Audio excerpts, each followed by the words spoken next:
Cristiana. ¿Qué tal, hermano? ¿Cómo han estado?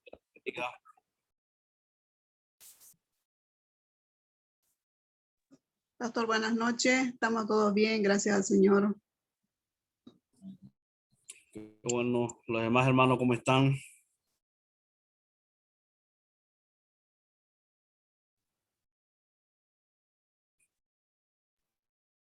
Buenas noches, mi pastor.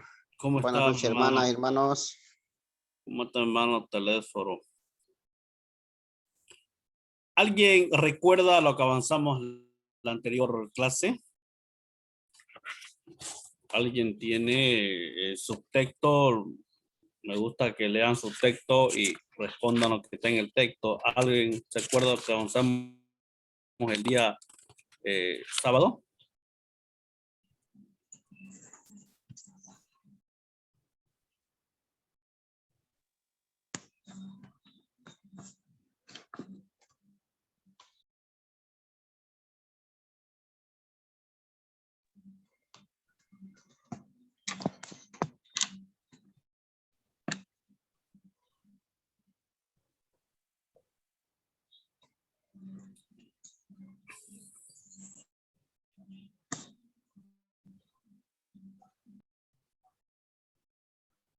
El día sábado, hermano, hemos hablado de la educación cristiana en la iglesia. Hemos hablado de la transmisión de una herencia. Hemos hablado de la importancia del cambio personal. Hemos hablado también del concepto y servicio de misión, ¿no? Concepto de servicio y misión. Hoy vamos a hablar, hermano querido, hoy vamos a hablar de el desarrollo histórico de la educación cristiana. Vamos a meternos al tema histórico de cómo inicia la educación cristiana. ¿Cómo están en sus tareas, hermanos? Nadie me ha dicho, ya pasé clase un domingo, o nadie me ha presentado todavía el tema de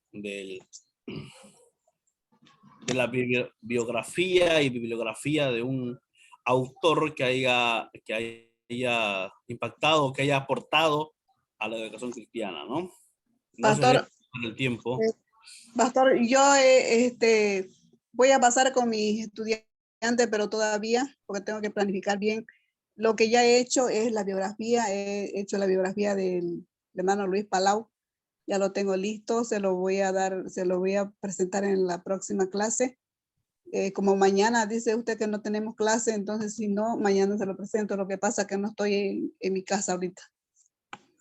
No, mañana no tenemos clase, tenemos actividad al nivel, bueno, tenemos talleres también nosotros, vamos a capacitarnos, tenemos talleres, así que mañana vamos a estar todos los líderes de todas las iglesias a partir de las 2 de la tarde en nuestra sede del distrito.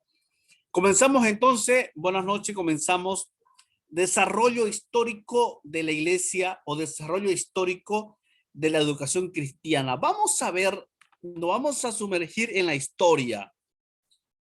Al considerar el desarrollo histórico de la educación cristiana, podemos identificar algunos siglos recurrentes. Cada era, vamos a empezar a compartir, no sé si el pastor ya me hizo anfitrión, creo que me haga anfitrión para poder compartir. Le decía que cada era, la iglesia expone nuevas necesidades. Cada era, cada siglo, la educación, hermanos, requiere nuevas necesidades. Hermana Marisela, usted que es maestra muchos años, hay una comparación o hay cambio cuando usted inicia como maestra hace años hasta el día de hoy. Sí, pastor, hay cambio. Yo hoy miro las cosas que enseñaba hace 30 años atrás, hace 32 años atrás. Es diferente a las cosas que hoy enseño. Claro, los números no cambian, pero lo que cambia son las estrategias, cambia uno su manera de enseñar, cambia su carácter, cambian los estudiantes, cambia el lugar, cambia el modelo de los libros. Hace años atrás los libros eran diferentes, los ejercicios son los mismos, los resultados son los mismos, pero la situación en cuanto a didáctica, sí hay un cambio totalmente grande. Entonces, mire, y lo que planteamos acá,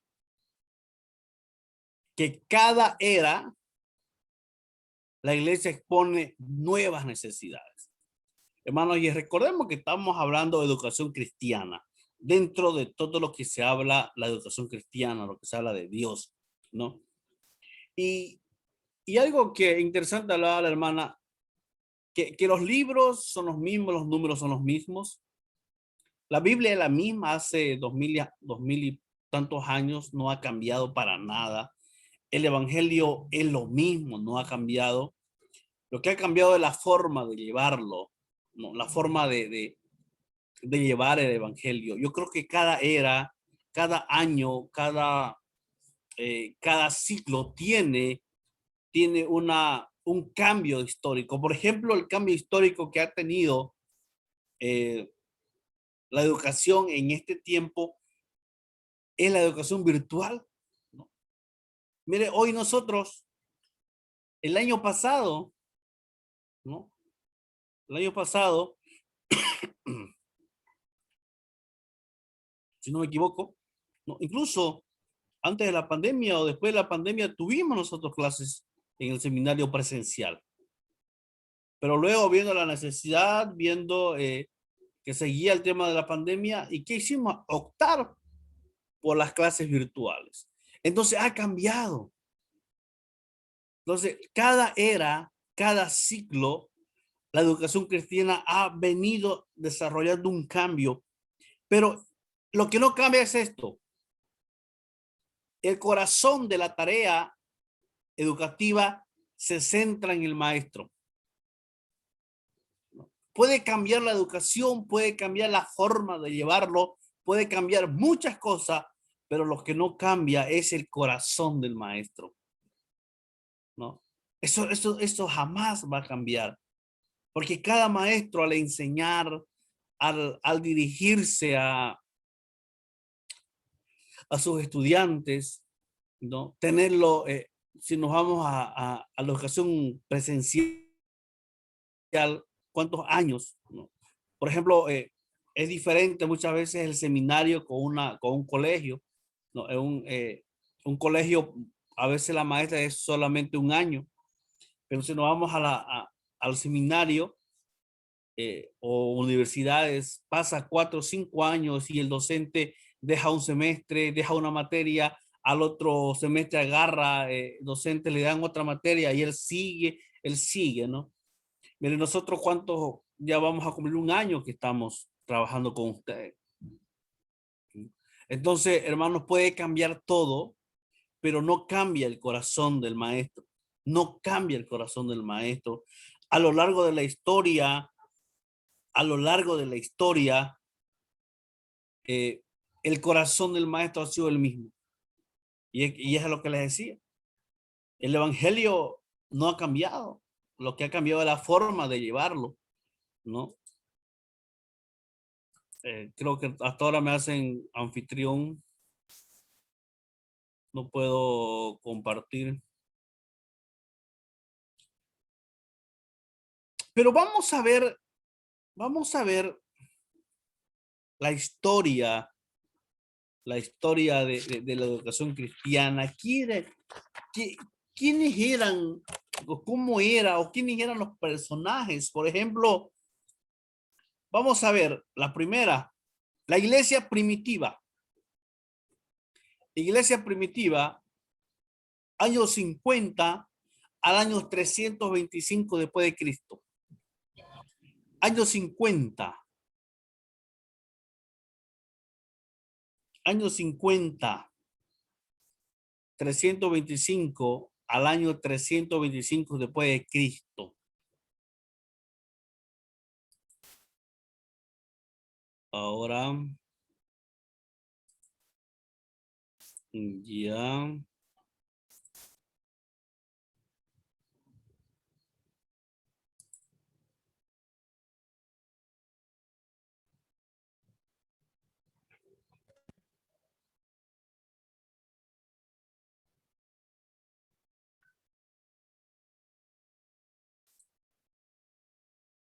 Va yendo, va yendo.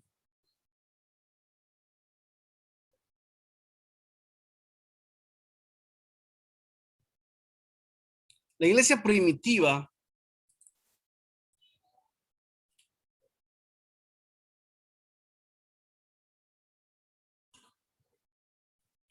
en Antioquía, donde los seguidores de Jesús fueron llamados cristianos por primera vez, encontramos la primera ocasión en que se menciona el don y la posición de enseñanza. Estamos viendo la historia ya, estamos viendo la historia de la educación cristiana. En el año 50 al año 325 después de Cristo, en Antioquía, donde los seguidores de Jesús fueron llamados cristianos por primera vez, encontramos la primera ocasión en que se menciona el don y la posición de enseñanza. Ambas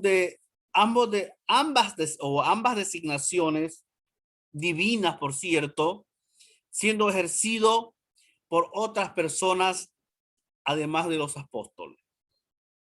De esta misma congregación salieron Pablo y Bernabé, los primeros hombres elegidos, apartados y enviados como misioneros.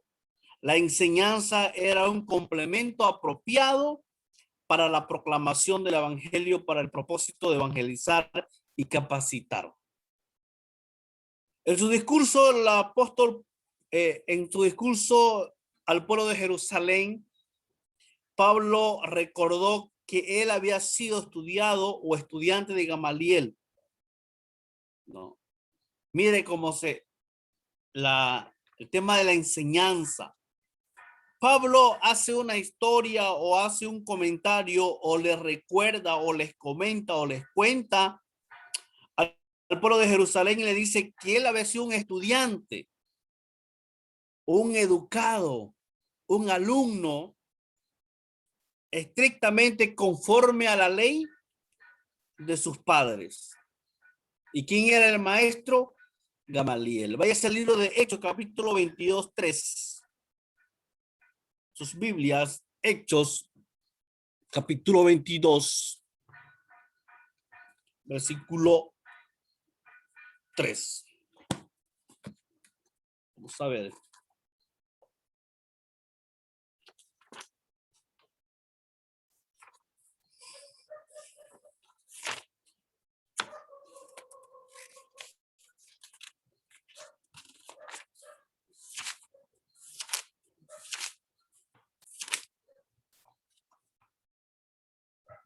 Dice así: soy un hombre judío nacido en Tarso, de Cilicia, criado en esta ciudad, instruido a los pies de Gamaliel en la estricta observancia de la ley de nuestros padres, siendo celoso de Dios como lo sois todos vosotros hoy. No, mire, ahí el apóstol Pablo menciona que él había sido enseñado, ¿no? Él había sido enseñado. ¿Por quién? Por Gamaliel. Hechos capítulo 13 dice: había entonces en la iglesia que estaba en Antioquía unos profetas y maestros, Bernabé, Simón llamado Níger, Lucio de Cirene, Manaén, que había sido criado con el tetrarca Herodes, y Saulo. Mientras ellos ministraban, el Señor y ayunaban en el Espíritu Santo, dijo: apartadme a Bernabé y a Saulo para la obra de los que he llamado. Entonces, habiendo ayunado y orado, le pusieron las manos y lo despidieron, ¿no? Oiga, interesante, ¿no? Donde donde se menciona y se habla de enseñanza es en la iglesia primitiva, ¿no? En Antioquía. Es ahí donde se menciona, y ahí el apóstol Pablo habla, ¿no?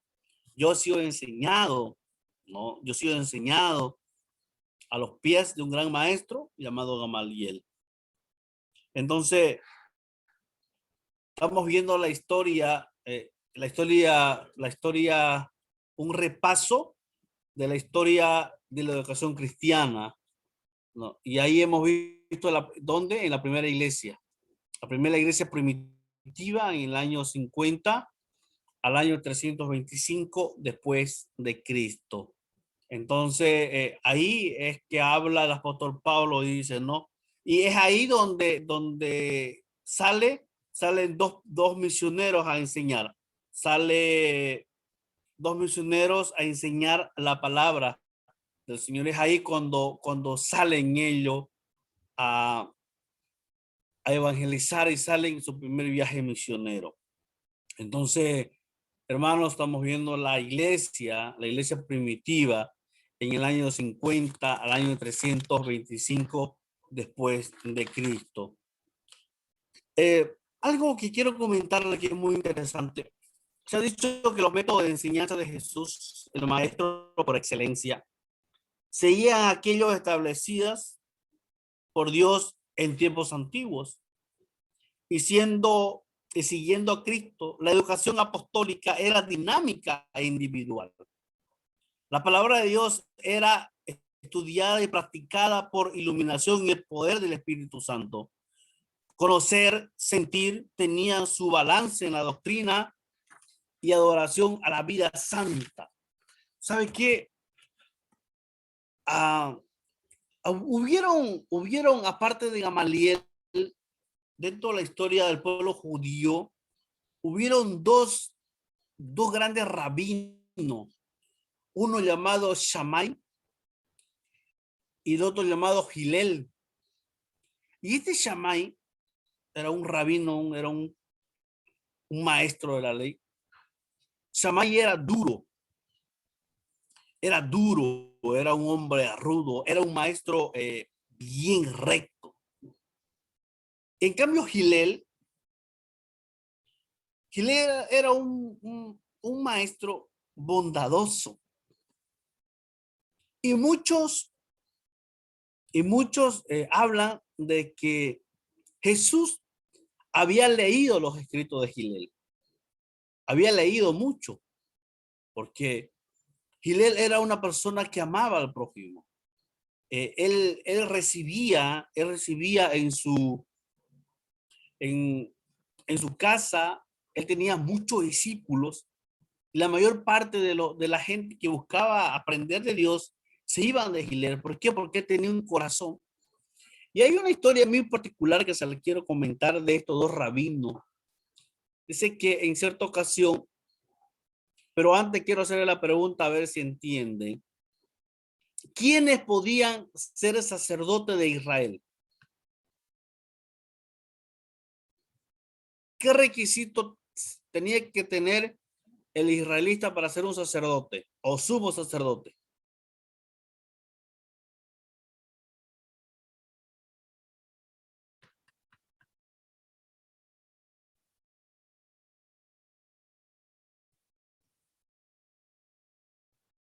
¿Ser judío? Ya, ser judío, ¿qué más?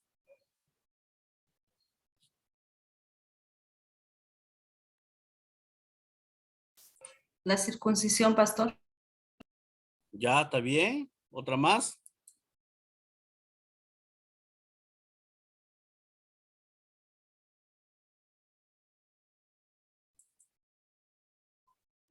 Que tenga que ser un letrado, ¿no? Entendido, que sepa leer, escribir, que venga de buena familia, tal vez. Está bien. Los requisitos para ser sumo sacerdote,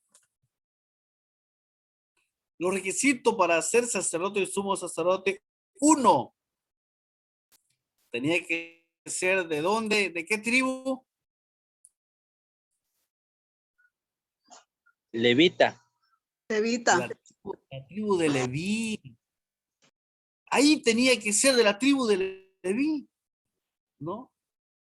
Tenía que ser del linaje, no solamente de la tribu de Leví, sino que tenía que ser del linaje de ¿quién? ¿Quién fue el primer sacerdote?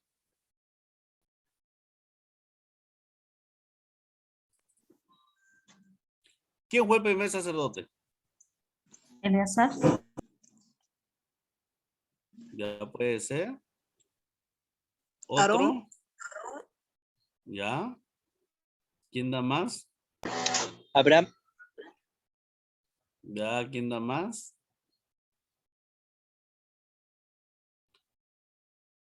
¿Sabe qué? Para ser sacerdote tenía que ser levita, tenía que venir del linaje de Aarón, ¿no? Entonces, vamos con la historia de Gilel y Shammai. Va el estudiante a la academia de Shammai, a la escuela de discipulado de Shammai, que era un hombre rudo, un maestro rudo, malo, y le dice: Señor, yo quiero ser sacerdote. Quiero que usted me enseñe, quiero ser sacerdote, quiero ministrar el templo. Y Shammai lo votó. No le explicó. O sea, le dijo: no hay admisiones, no hay nada. El hombre se fue triste y se va a la escuela de Gilel, el otro rabino, y le dice lo mismo: Señor, yo quiero, maestro, yo quiero ser sacerdote. Bueno, le dijo, lo llamó el maestro al postulante a ser sacerdote y le dijo: ¿de qué linaje sos? Soy linaje de Benjamín. ¿De qué tribu, perdón? Soy la tribu de Benjamín. ¿De qué linaje? Le dijo el linaje que ven. ¿Vos conocés la historia? Le dijo, ¿quiénes eran los sacerdotes? ¿De qué linaje venía? Y le dio esa tarea al postulante. El postulante se va, investiga y vuelve ante el maestro y le dice: maestro, perdón, maestro. Yo no sabía de que para ser sacerdotes tenía que ser de la tribu de Leví y del linaje de Aarón. Mire el contraste de dos maestros. Y es por eso de que la historia habla de que Jesús mucho leyó los escritos de Gilel. Mucho leyó los escritos de Gilel porque palabras muy profundas de Gilel de amor al prójimo, de amor a Dios, la menciona Jesús. Y una de las palabras que la historia relaciona que ya le había escrito Gilel fue: amarás al Señor tu Dios con todo tu corazón, con toda tu fuerza, con toda tu alma y todo lo demás, ¿no? Hay muchos rabinos que estas palabras como que ya le había dicho Gilel, y como Jesús leía mucho, Jesús era una persona que leía mucho, ya le había leído estas palabras de Gilel, ¿no? Entonces, hermano querido, la enseñanza de la primera iglesia primitiva, ahí se menciona, ¿no? Y menciona a Pablo, dice: yo soy estudiante de un gran maestro llamado Gamaliel, ¿no? Y Pablo amaba a Dios, pero a su manera. Saulo amaba a Dios a su manera. Saulo amaba al Señor porque le había enseñado Gamaliel. Pero cuando hay ese encuentro entre Saulo y Jesús camino a Damasco, ¿no? Cambia, ¿no? Le cambian el chip, y entonces ahí cuando empieza a amar a su prójimo, y es ahí cuando luego sale Pablo y Bernabé, se van a al primer viaje misionero. ¿Preguntas, hermano? ¿Alguna duda? Antes que pasemos a la otra. Estamos viendo la historia de la educación Buenas noches, cristiana. pastor. ¿Cómo está mi hermano Ramiro? Pastor, una partita no entiendo, pastor. Como estaba comentando, pastor, de que Pablo, antes de conocer, digamos, tener encuentro con Jesús, camino a Damasco, más o menos, ¿en qué forma él amaba, digamos, antes? Y esa parte, si tal vez puede explicar. Y otra pregunta, pastor, como tú estabas tocando una parte de sacerdotes, ¿no, pastor? Más o menos de los levitas, ¿cuál es el motivo del llamado de ese tribu para que podía ser, ¿cómo se llama? Estar en el servicio del Señor, digamos, ese tribu. ¿Cuál fue el motivo más o menos, pastor? Esa parte, si tu pastor quisiera que aclares, por favor. La tribu de Leví fue escogida por Dios. La tribu de Leví fue escogida por Dios para que le sirviera. Y la tribu de Leví fue la única tribu que no recibió heredad. Todas las demás tribus, las 11 tribus, Dios le dio la herencia, ¿no? Las tierras. Pero la tribu de Leví no le dio. ¿Por qué no le dio a la tribu de Leví? Porque ellos tenían que encargarse del tabernáculo. La tribu de Leví era la encargada del tabernáculo, de servir. De ahí tenían que salir los sacerdotes y los sumos sacerdotes, ¿no? Y de ese Ahí. trabajo tienen que vivir ellos, de ese trabajo, de ministrar el ministerio de Dios.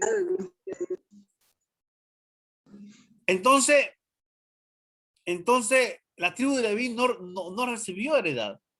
Y es por eso que en muchas ocasiones en el Antiguo Testamento hablan, ¿no?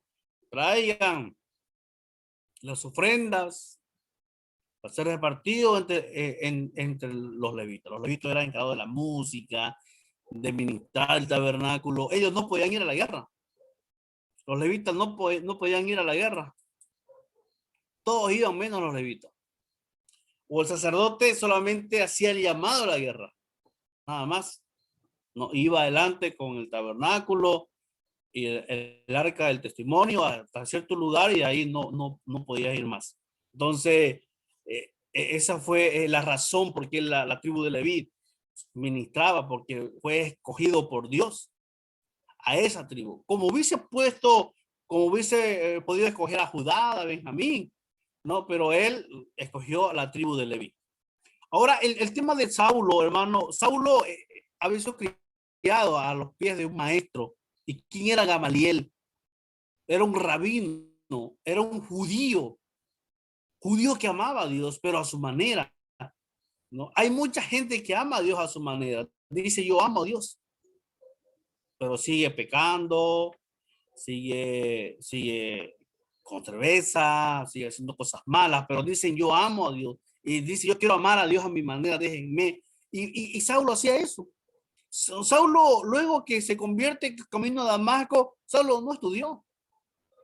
Saulo no estudió, no fue a un seminario, sino porque ya él sabía de quién era Dios, él sabía, pero solamente cuál era el problema, de que no creían en Jesús. No creían de que una persona, un hombre de humilde, hijo de un carpintero,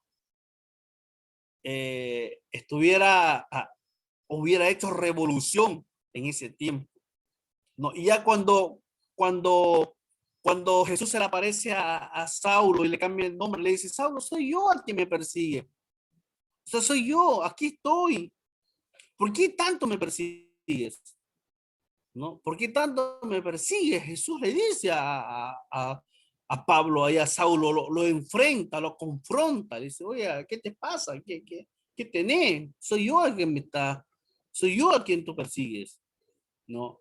Entonces ahí ya cuando Pablo cambia su perspectiva y empieza a amar al prójimo, porque Pablo era un hombre adinerado, era un hombre que tenía una profesión y todo lo demás, ¿ya? ¿Otra duda más que tengan, hermanos? Pastor, Gracias, pastor. Sí, le doy hermano. la palabra.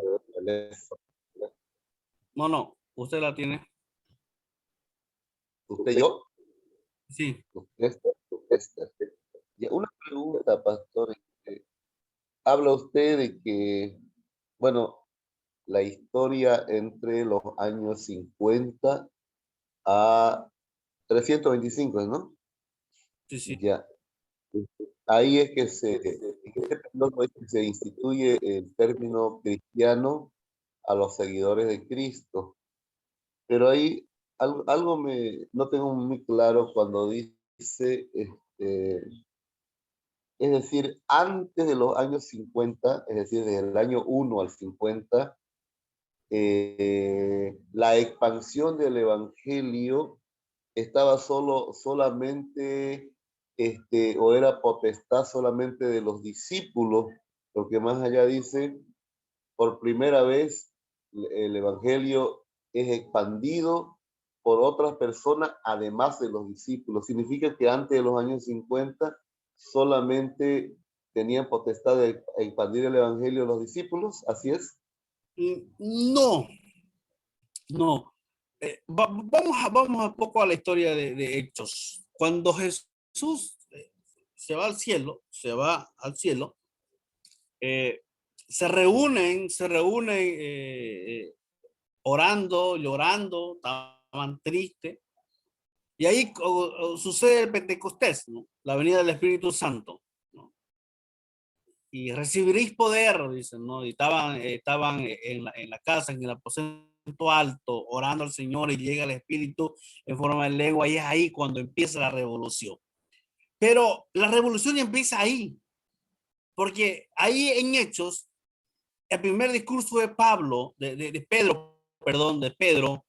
ese Pedro que niega a Jesús, ese Pedro que se esconde de Jesús, ese Pedro que dice, yo no lo conozco, a tal Jesús, no sé de quién me hablas. Ese Pedro, en el capítulo 3 de Hechos, da un tremendo mensaje. Dice la palabra que 3,000 se convirtieron, ¿no? Entonces, pero se quedaron ellos ahí. O sea, aparte de los 12 discípulos, porque luego escogen a uno, se quedan ahí la gente cristiana, no sale. ¿Y cuándo es que sale? ¿Cuándo es que sale la gente ya? Y ahí, ¿sabe cuándo es que sale?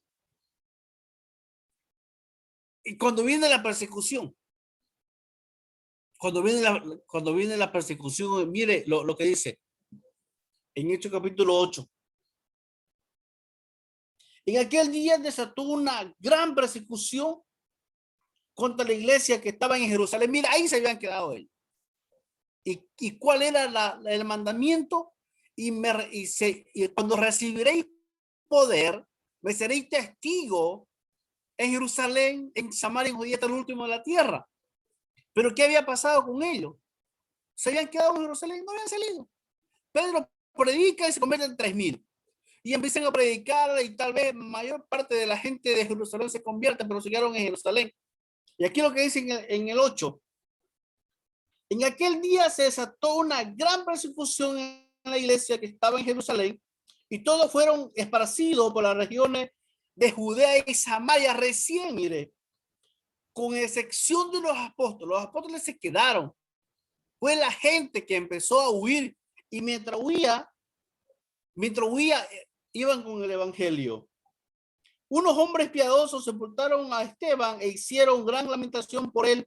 Entonces Saulo asolaba a la iglesia, entrando casa en casa, arrastrando tanto hombres como mujeres, y le entregaba en la cárcel, ¿no? Mire, es ahí. Y entonces, y en el capítulo 13, ya Pablo convertido, Bernabé ya se conoce con Bernabé. Es ahí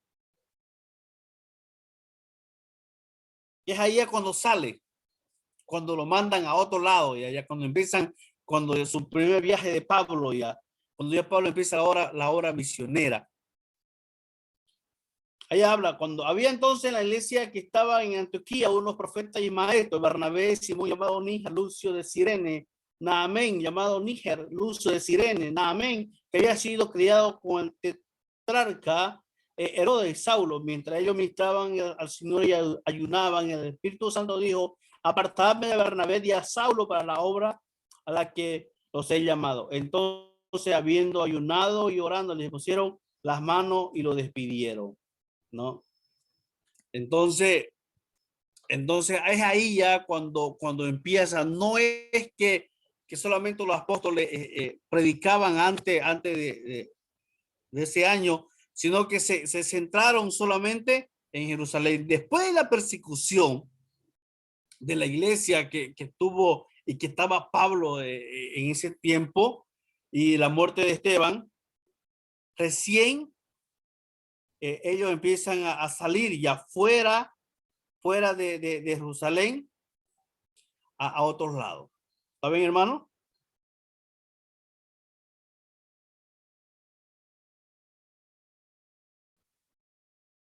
¿Otra persona, alguna duda más que tengan? Gracias, pastor, por la aclaración. Ya, hermano. La iglesia occidental, año 325 al año 529 después de Cristo.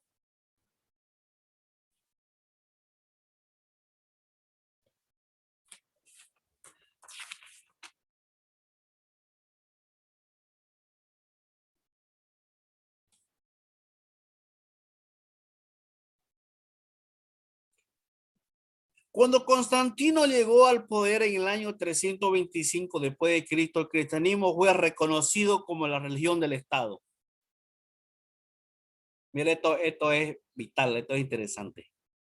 Cuando Constantino llegó al poder en el año 325 después de Cristo, el cristianismo fue reconocido por el Estado.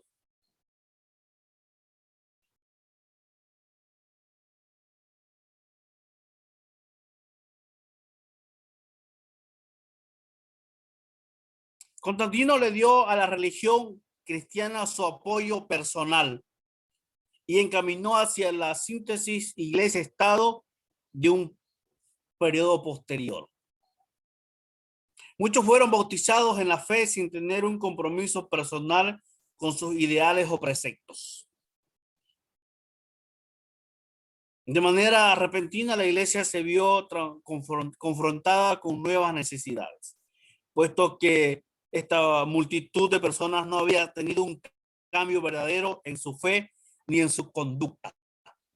Cuando Constantino llega al poder, ya como que le da, como que apoya a la religión, la apoya.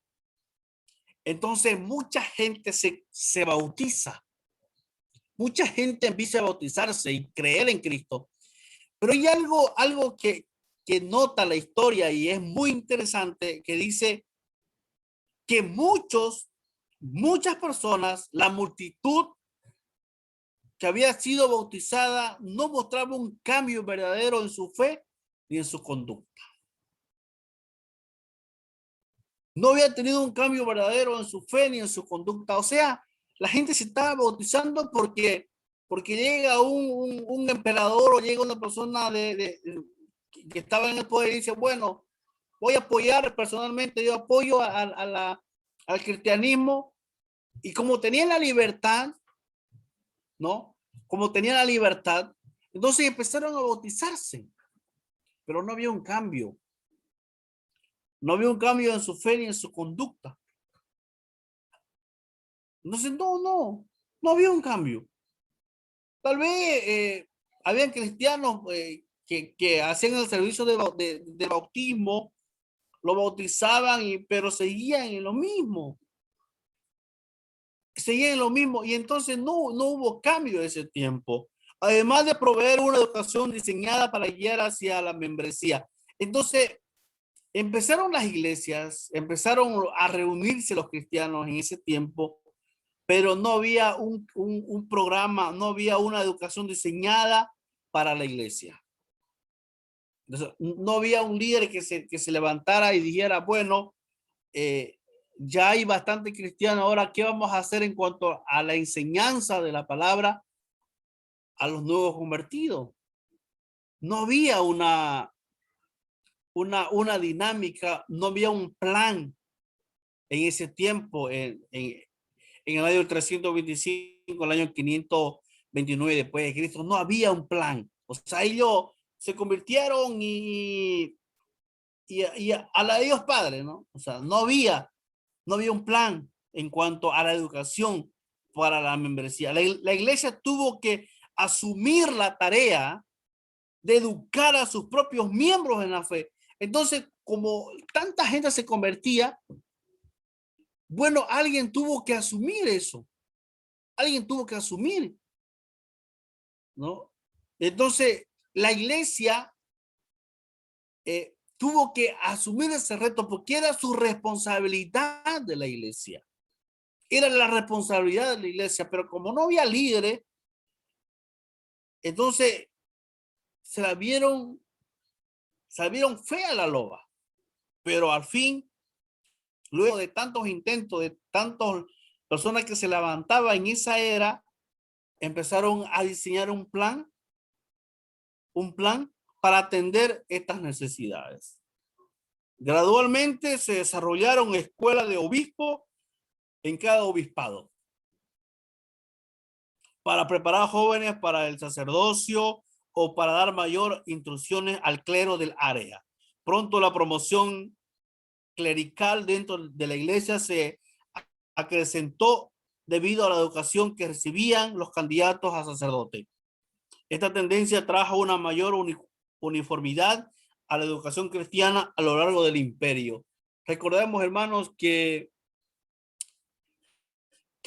la iglesia católica antes no era una sola, pero no era la iglesia universal, porque católica significa universal. No sé si ya sabían eso. Católico significa universal. Entonces, el tiempo era puro papado, era puro papa, entonces eran los obispos, eran las escuelas de obispos. Entonces, en la iglesia occidental, viendo que no había personas quien enseñe, viendo que no había preparación, entonces se vio la necesidad de preparar a jóvenes para ser sacerdotes. Pero esas escuelas para sacerdotes, esas escuelas, como que no tuvo mucho éxito. ¿Por qué no tuvo mucho éxito ese tiempo? Porque era muy exigente. Era la gente, era mucha la exigencia al joven que quería servir a Dios. Según supuestamente ellos que estaban bien, eran castigados, eran llevados a los conventos donde ellos supuestamente se concentraban para estudiar y años no salían, ahí se quedaban. Y sus papás tenían que llevar a sus hijos a estudiar y ahí se quedaban. Muchos nunca más lo volvían a ver. Y si no me equivoco, en Potosí hay un museo de monjas. Creo que ahí mismo está el cementerio. Y cuando uno entra, hay la historia al museo, ¿no? Que muchas mujeres eran llevadas al convento y ahí nunca más salían. Sus padres, para verlas a ellas, tenían que apegarse a una pared y la pared había un velo que no le veían la cara, solamente le oían la voz, y ellos tenían el periodo del silencio, como que durante meses no podían hablar con nadie, solamente era señas. Y había un lugar donde ellas se flagelaban, no se golpeaban, se autoflagelaban, porque supuestamente algunas se encontraban en pecado y todo eso, ¿no? Entonces, dentro de la iglesia occidental, quisieron formar jóvenes para que la educación cristiana tenga un programa ya, pero no pudieron en ese tiempo por las exigencias extremadas del papado para los nuevos jóvenes que estaban surgiendo para preparar para la educación cristiana. ¿Algún comentario, hermanos? ¿Alguien ha leído más o menos sobre esta era de la educación de la iglesia occidental?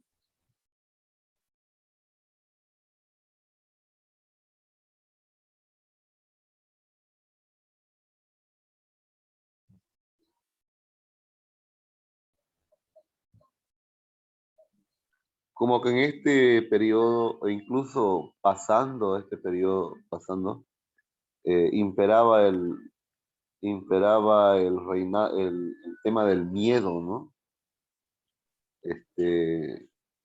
Aterrorizaban a las personas, el mismo papado, ¿no? Y después vienen las instituciones, cuando la Iglesia Católica, en este caso la Iglesia Universal, lo era todo, pues, era un todo, ¿no? En este periodo Pastor, en este paradigma, pues la Iglesia Universal era así como así como estudiaba Pablo con Gamaliel, de la misma forma también los papas le enseñaban a la gente, por eso es que tenían una raíz única. No podían ellos creer en otra cosa, sino que en esa doctrina que le enseñaban, y que incluso hasta ahora todavía hay esa situación. Sí,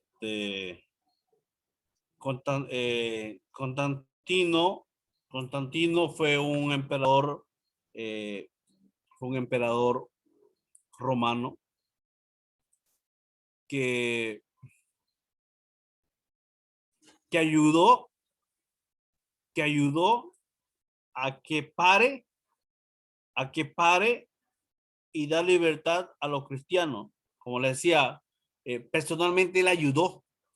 Este hombre personalmente ayudó y dio libertad al culto, al culto, ¿no? que haya culto, junto con las demás religiones, ¿no? Porque ya hubieron muchas religiones.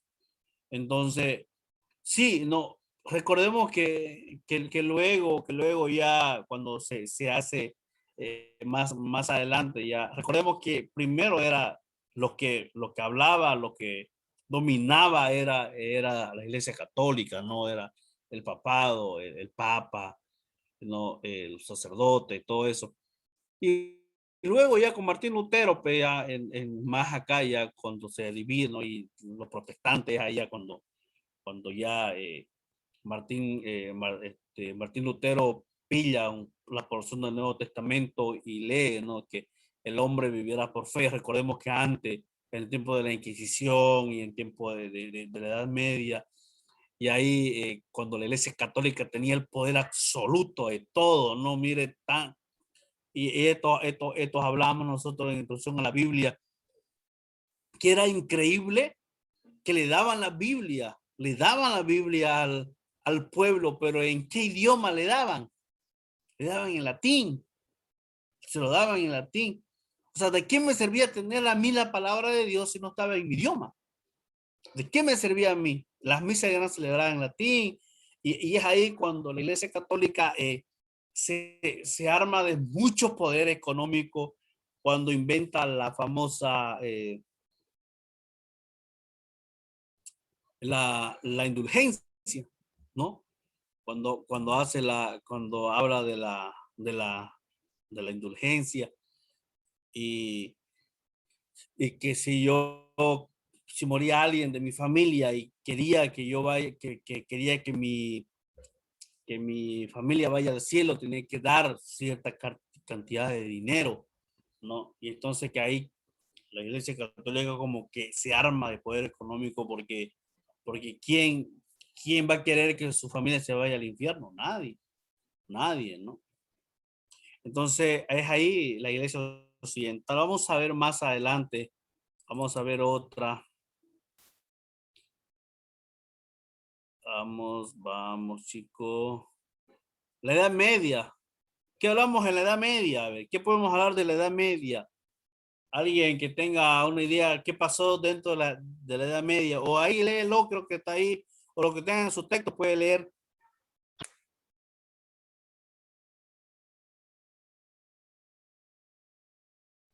Yo quiero comentarle una historia muy particular, una historia muy particular de la caída del Imperio Romano.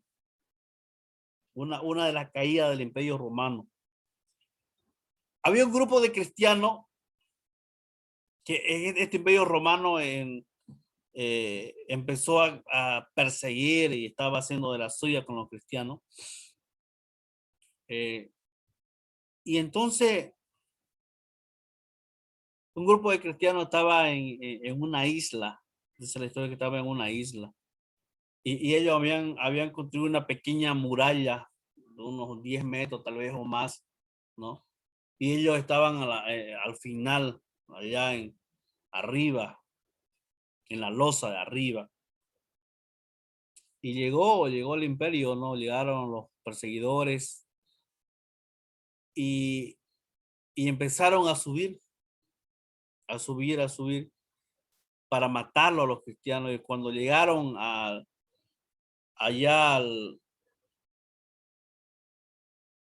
arriba, donde supuestamente estaba, creo que unas 30 familias cristianas, llegaron y todos estaban muertos. Y la historia y la gente, los soldados, empezó a comentar de que no supieron qué pasó, de qué murieron, quién los mató. O sea, no se saben y solamente ellos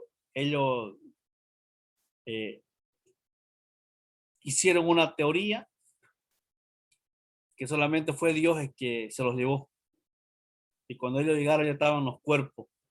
Entonces, y llegar hasta la isla, pasar a todo el mar, llegar hasta la isla y estar, creo que años tuvieron tratando de llegar porque era una muralla muy alta y llegar y no pillar a nada, o sea, pillar los cadáveres nomás y no matar a nadie, fue una de las caídas más grandes que tuvo. Ahí mire está la iglesia de la Edad Media. Muchos historiadores han identificado la caída del Imperio Romano en el año 476 después de Cristo como el inicio de la Edad Media. Otros han señalado su inicio en el siglo XIX con Carlos Magno. Para nuestro propósito, la Edad Media se puede comprender mejor retrocediendo suficiente en el tiempo para revisar ciertas situaciones en que se desarrollaron y que afectaron a la vida cristiana en el occidente. En el año 1529 después de Cristo, todas las escuelas paganas fueron suprimidas por el edicto de Justiniano, lo cual significó que no habría más educación básica para las masas, o sea, para el pueblo, no iba a haber, o sea, ya, mire, entró Carlos Magno a tomar el Imperio Romano y todas las escuelas paganas que había, que enseñaban, ¿qué pasó? Todas fueron suprimidas. Clausuradas. Sí, este hombre no quería educación, no quería nada este hombre. Todas las escuelas paganas fueron suprimidas, fueron cerradas por el edicto de Justiniano. Y Justiniano era la mano derecha de Carlos Magno, lo cual significó que no habría más educación básica para las masas. Sin embargo, la Iglesia Católica Romana instituyó la educación básica un par de años después, bajo el nombre de Escuela de Pueblo. O sea, le cambió el nombre, le puso Escuela de Pueblo. Le cambió el nombre, Escuela de Pueblo le puso, pero muchos años después. Después se dedicaban primordialmente a instituir niños en proceso de capacitación ministerial. Entonces, luego de años después que Carlos Magno entra y empieza a cerrar todas las escuelas, como la Iglesia Católica tenía mucho poder ese tiempo, tenía mucho poder económico y era el que manejaba todo el clero, todo el pueblo.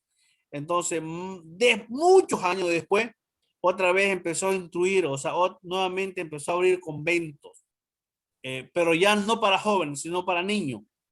Y lo capacitaba para ser sacerdote, para ministrar en las iglesias, pero muchos años después, ¿no? Entonces, no fue que Carlos Magno entra y cerró todo y que la Iglesia Católica se levanta, no. Pasaron años para que como que Carlos Magno baja un poco los humos de perseguir y empieza nuevamente como a tener un convento, pero ya no jóvenes, o sea, sino para niños, ¿no? Preguntas, hermanos, alguna duda. Estamos aprendiendo ambos. Esto es leer y leer y leer. ¿Alguien que quiera comentar algo?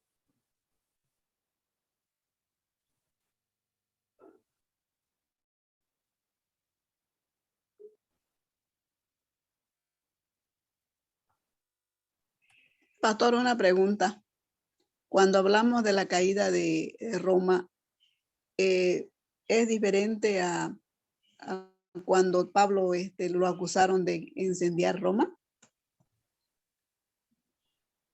No, no. Pues, esto fue mucho después de Pablo.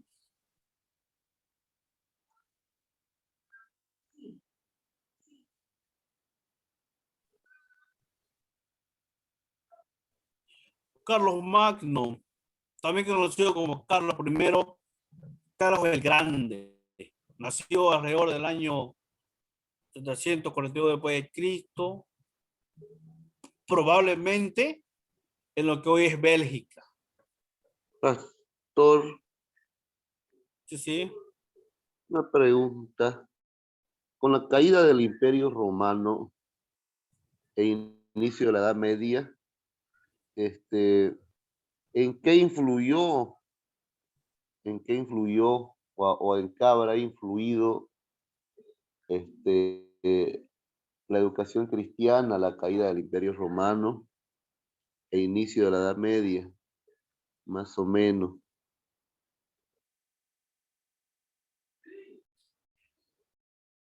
Mire, este hombre fue uno de los hombres más perseguidor del cristianismo, ¿no? Y y es por eso que yo le mencionaba, una de las grandes caídas del Imperio Romano fue cuando ellos suben al techo y ya no había cristianos, o sea, estaban los cuerpos y no había que matar. Entonces, cuando cae el Imperio Romano, como que es ahí donde la iglesia nuevamente empieza a abrir conventos. No, la iglesia católica empieza a abrir conventos, como que nuevamente hay un alivio, nuevamente para seguir ministrando la palabra, para que los sacerdotes empiecen nuevamente a enseñar, ¿no? Entonces, como que hay un alivio para ellos. Y es ahí cuando empieza la era de la reforma, renovación y descubrimiento en el año 1350 al año 1750 después de Cristo. Vamos a ver el año de la reforma. La decadencia y la corrupción de la Edad Media tocaron fondo justo en el momento en que el escolasticismo estaba empezando a florecer. Debido a su corrupción, la iglesia estaba perdiendo control sobre la vida intelectual de la gente. Mire, esto es interesante. La iglesia estaba perdiendo control sobre la vida intelectual de la gente. Aquellos que podían leer las escrituras tomaron conciencia del abismo que existía entre la ética bíblica y la ética del clero. ¿Qué quiere decir esto? Que la gente empezó a leer, empezó a aprender a leer y empezó a darse cuenta que la iglesia lo estaba manejando,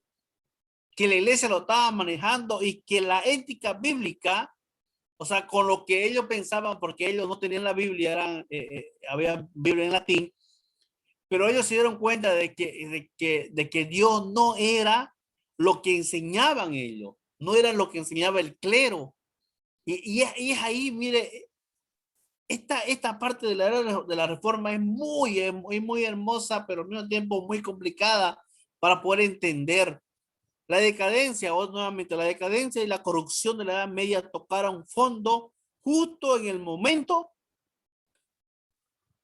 en que el escolaticismo empezaba a florecer. Debido a la corrupción, la iglesia estaba perdiendo control sobre la vida intelectual de la gente.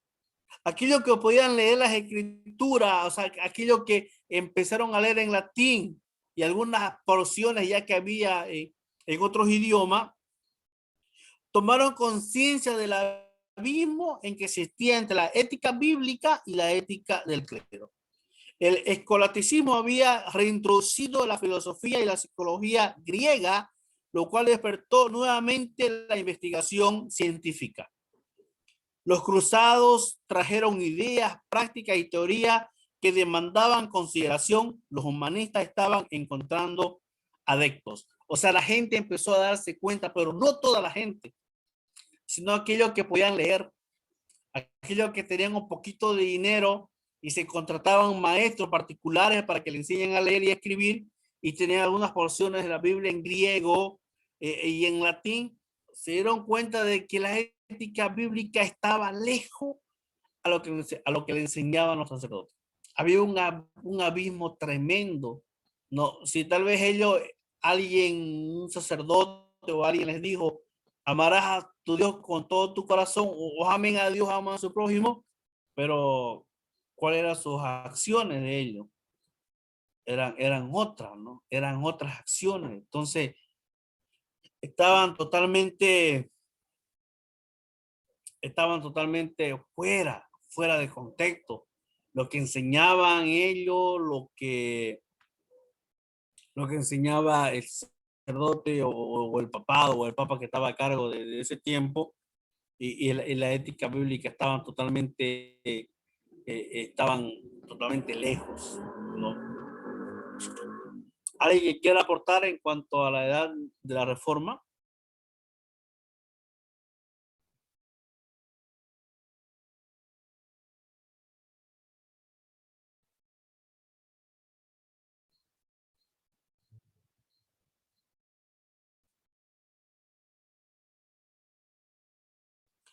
La Europa del siglo XIX y el siglo XIV y el siglo XV puede ser considerada en algunos aspectos como una contraparte del tiempo presente.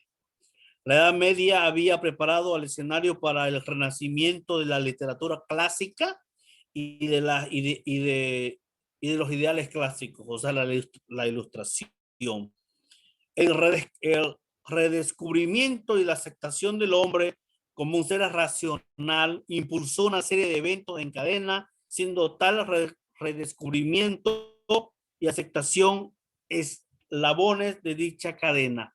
Entonces, en la Edad Media se despertó la literatura clásica, los ideales, o sea, la ilustración. Entonces, en esa época es que se descubren muchas cosas, ¿no? Pero también en esa época es una época muy interesante porque muchos se dieron cuenta de que lo que le enseñaban no lo practicaban. Entonces estaban como que estaba lejos de lo que hablaban y hacían. Preguntas, hermanos, dudas que tengan o que quieran comentar algo sobre todo esto, hermano. Es historia, es mucho para leer. ¿Me permite? Sí, hermano. Ya, Y claro, la Edad Media es un periodo de tiempo donde, como su nombre lo dice, Edad Media, también conocido como oscurantismo, donde todo se detuvo en el mundo. No, no hubo avance de ninguna clase, ni científica, ni surgen intelectuales, ni surgen líderes. Y esto fue a consecuencia de la rigidez, como decía usted, del extremismo que impuso la Iglesia Católica, esta famosa Edad Media o Medioevo también se lo llama. Bueno, ahora ya tenemos un Evo entero. Y después ya viene el Renacimiento, pues, ¿no? Cuando ya vuelven otra vez y ya es cuando lo que usted explica ahorita, cuando ya se vuelven a abrir los templos y la gente se da cuenta de que se distorsionaba, la Iglesia Católica Universal distorsionaba precisamente la doctrina cristiana, se le dice un mercantilismo, y ya pues se edita la Biblia, ¿no? Porque antes no había Biblia porque no había imprenta, ¿no? Se edita en el año 1500, o ¿cómo es? 1400, cuando se inventa la imprenta con Gutenberg. Y bueno, eso es lo que más o menos yo puedo aportar, ¿no? Porque es interesante este tema, me interesa muchísimo y muy bonito. Y ya se fue el tiempo, qué pena, he dicho. Sí, Pastor, hermano. Sí, hermano. estamos viendo, ¿no? Que en la Edad Media la iglesia primitiva no avanzó mucho porque seguimos viendo de que sus acciones de la gente decían una cosa y actuaban o estaban viviendo otra cosa. Y si nos damos cuenta, sigue nomás ahora todavía la iglesia, bueno, no queremos decir la iglesia católica, ¿no? Sino que esa doctrina universal hasta hoy en estos momentos todavía no le ha dicho, o sea, la gente tiene la Biblia en su mano, tiene la palabra de Dios en sus manos, pero sin embargo no la leemos, por eso es que no entendemos, no sabemos, solamente nos abocamos a escuchar sí, a escuchar lo que nos dicen, y eso es el gran error del ser humano de no leer la palabra de Dios, y siguen todavía con la venda en los ojos y no entienden, y creen todavía lo que los sacerdotes o el obispado, como llamemos, les dicen a ellos. Entonces, seguimos todavía, hay parte todavía, gran parte de las escrituras que ellos desconocen. Yo creo que no solamente le creen al Padre, ¿no? Y es por eso que nosotros como pastores debemos de prepararnos, porque ustedes no creen lo que nosotros les decimos. Así como ellos le creen al sacerdote, ustedes no creen lo que yo les estoy diciendo, lo que yo les enseño cada domingo en la iglesia, me creen. Puede ser que le crea, pero hay cosas que ustedes dicen, que ustedes me enseñan, yo busco y si no estoy de acuerdo, yo tengo que leerla. Por eso le digo, pero para eso yo tengo que prepararme, tenemos que prepararnos, ¿no? Y por eso ustedes están en el seminario, por eso ustedes están en el Seminario Teológico San Pablo, estudiando, preparándose. No todos los que están acá van a ser pastores, no todos, no todos. Conocimiento general, ¿no? Sí, uno puede servir a Dios desde su profesión, ¿no? Usted puede servir a Dios como maestra, como periodista, como mecánico, de donde estemos. Dice que somos pocos los que recibimos el llamado personal para servir tiempo completo al Señor, ¿no? Entonces, hermanos, buenas noches, Dios les bendiga, ha sido un gusto, un honor. Mañana no tenemos clases, el día viernes vamos a hablar de los escritores, de los grandes escritores que han aportado o han aportado mucho a la educación cristiana, ¿no? Mañana no hay clase, ¿no? Mañana no hay clase, mañana no hay clases. Y el otro viernes, ¿me permite 30 o 10 segundos? Solamente para un dicho popular que circula, ¿no? ¿No? A propósito de que nos falta lectura y que muchas veces la prédica, lo que escuchamos, nos lo digerimos sin escudriñar, ¿no? Se dice que, bueno, como tanto la Iglesia Católica como la Evangélica tienen sus respectivas Biblias, se dice que la Biblia de los católicos huele a chulupi, porque siempre está guardada y nunca la usan, y la Biblia de los evangélicos huele un poquito a sobaco porque siempre la están manejando, siempre la están hurgando. O sea, dice que los evangélicos leemos un poquito más y eso es bueno, ¿no, pastor?